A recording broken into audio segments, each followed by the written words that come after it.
समय हमारे संवाददाता हमारे साथ जुड़ गए हैं, सुधाकर दास जुड़ गए हैं, साथ ही अश्विनी जुड़ गए हैं लाल चौक से। सबसे पहले सुधाकर का रुख करेंगे, साथ ही शैलेंद्र मिश्र भी हमारे साथ जुड़ रहे हैं। सबसे पहले सुधाकर, मैं आपसे पूछना चाहूंगी, जहां भारत की डिप्लोमेटिक स्ट्राइक देखने को मिल रही है, वहीं आज सर्वदलीय बैठक है। ऐसे में क्या अब सैन्य कार्रवाई में अहम फैसले लिए जा सकते हैं, और वो कौन से अहम फैसले हो सकते हैं जहाँ पाकिस्तान थर्रा सकता है?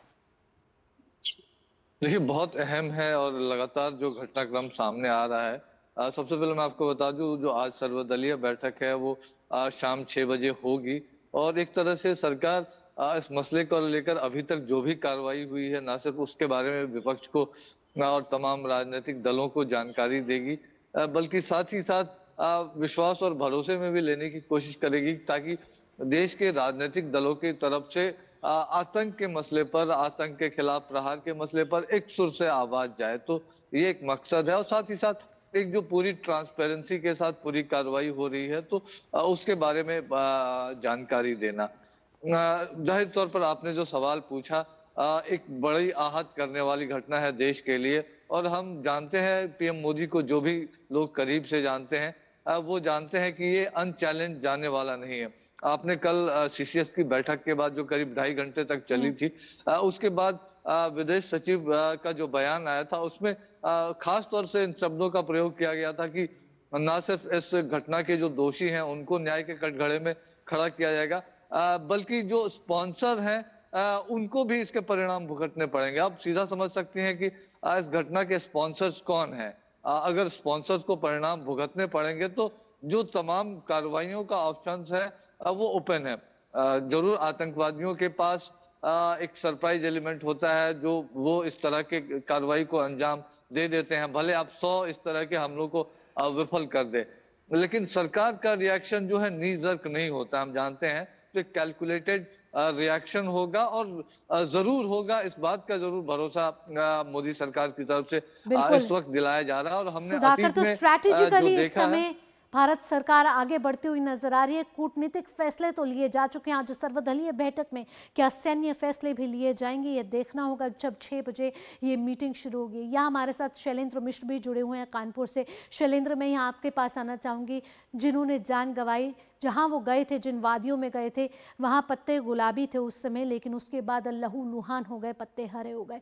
आज जो जख्म हैं वो भी हरे हैं, और जो पार्थिव शरीर शुभम द्विवेदी का वहाँ पहुँच चुका है। ऐसे में उत्तर प्रदेश के मुख्यमंत्री वहाँ आने वाले हैं। राजकीय सम्मान के साथ पार्थिव शरीर का अंतिम संस्कार किया जाएगा।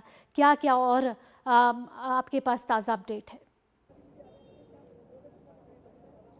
बिल्कुल भावना, इस वक्त मैं कानपुर शहर से तकरीबन 20 किलोमीटर दूर उनका जो घर है, आवास रघुवीर नगर, वहाँ पर खड़ा हुआ हूँ। शुभम द्विवेदी, जिनकी हत्या कर दी गई, शहीद हो गए आतंकी हमले में, उनका पार्थिव शरीर देर रात को उनके आवास पर यहाँ लाया गया था। इस वक्त आप देखें कि पूरी तैयारियाँ हो रही है जो अंतिम संस्कार के लिए।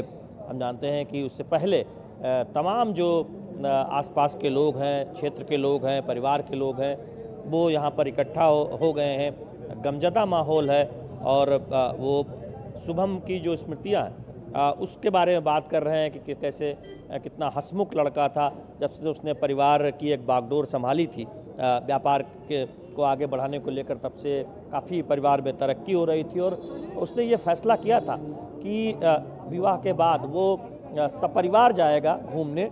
और यही वजह है कि जब फरवरी में शादी हुई, तो पूरे परिवार के साथ वो जम्मू कश्मीर घूमने गए थे।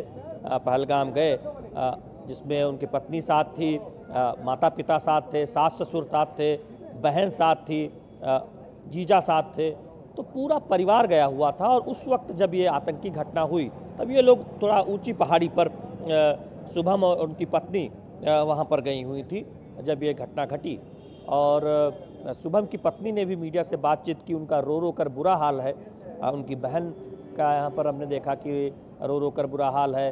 उनके पिता अनुरोध कर रहे हैं मीडिया से कि बातचीत करने के लिए बहुत आग्रह न किया जाए। तो पूरी तरह से गमज़दा माहौल है, और सबको भरोसा है कि सरकार जरूर ऐसे कदम उठाएगी, और जो भी दोषी हैं और जिन्होंने स्पॉन्सर किया, जैसे हमारे सुधाकर दास हमारे सहयोगी बता रहे थे, उन सबको एक तरह से न्याय के कटघरे में खड़ा किया जाएगा।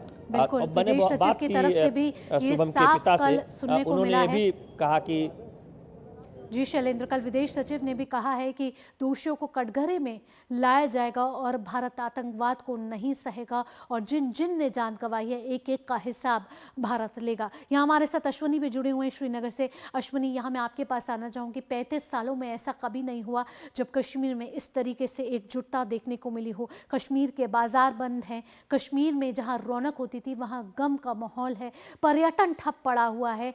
किस तरीके के माहौल अभी है? कल गृह मंत्री अमित शाह परिजनों से मिलके गए हैं, वहां के निवासियों से मिलके गए हैं। अभी किस तरीके का माहौल है वहां पर? जी भावना, निश्चित तौर से मैं यहाँ के सबसे मशहूर डल लेक पर हूँ। मैं खुद नज़ारे दिखाऊं किस तरीके से सूना पड़ा हुआ है पूरा का पूरा डल लेक। ये पूरा डल लेक से सटा हुआ ये जो कॉरिडोर है ये हमेशा सैलानियों से भरा रहता था। मार्च, अप्रैल, मई ये सबसे ज़्यादा पीक सीजन होते हैं और इसमें सबसे ज़्यादा लोगों का पर्यटकों के आने की उम्मीद रहती है और आते भी है। पिछली बार अगर देखें 2.5 करोड़ से ज़्यादा पर्यटक 2024 में आए और 2 करोड़ 10 जम्मू कश्मीर में आए और 2 करोड़ 10 लाख से ज़्यादा पर्यटक 2023 में आए। 4.5 करोड़ से ज़्यादा पर्यटक आते हैं अगर जम्मू कश्मीर में, तो आप समझते हैं किस तरीके से यहाँ की अर्थव्यवस्था केवल यहीं पर निर्भर करती है।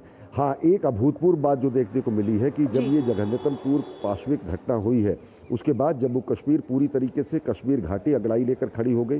कल कोई भी ऐसा तबका नहीं था, चाहे वो ट्रेडर्स एसोसिएशन हो, चाहे वो शिकारा यूनियन के लोग हों, चाहे वो यहाँ के वकील हो या युवा हो, छात्र हो, महिलाएं हो, सब बड़ी संख्या में लाल चौक पर आए।